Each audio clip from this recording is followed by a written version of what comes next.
Hey, can we talk about the transition from elementary school to middle school? Because we're moving on up.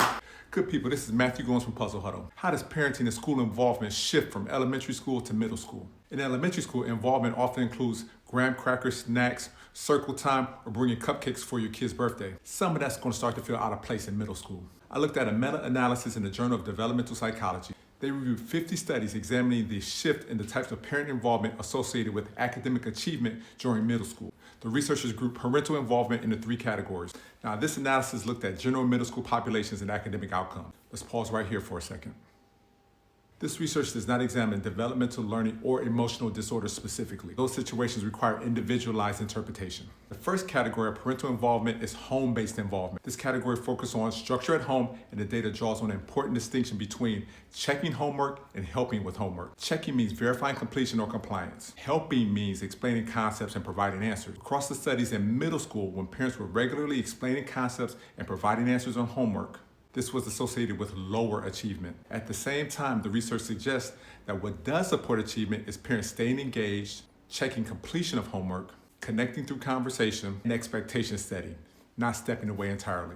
So in middle school, checking more than helping. At this age, help is generally reactive, stepping in once a child is already struggling. For many students, when parents step in this way, the mental load shifts away from the student and onto the parents at the very moment autonomy is developmentally needed. The second category of parental involvement in middle school is school-based participation. This includes PTA meetings, open houses, or volunteering for different fundraisers. These actions matter for community and connection, but the meta-analysis found that they were unrelated to grades in middle school.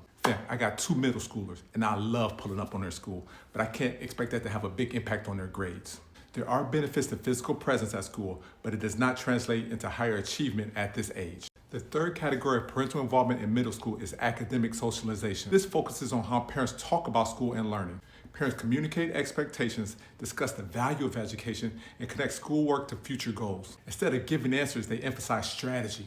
Instead of checking results, they talk through approaches. In the studies reviewed, academic socialization reflects how parents shape adolescent beliefs about why school matters and what success requires. It includes ongoing conversations about effort, responsibility, and planning rather than constant oversight. This form of involvement supports achievement by aligning the adolescent's growing need for autonomy while still providing guidance. Across the studies of the 3 categories of parental involvement in middle school, academic socialization showed the strongest and most consistent positive relationship with achievement. A key piece of this is academic decision-making. This includes parents helping adolescents think through academic choices alongside communicating expectations, reinforcing effort and persistence, and connecting school with future goals. Middle school is a developmental turning point. Parents aren't controlling the learning, they're framing the learning. The student's academic internal compass matters when the parents aren't in the room. Let's raise some awesome middle schoolers. Thank you so much for listening. Y'all have a great day.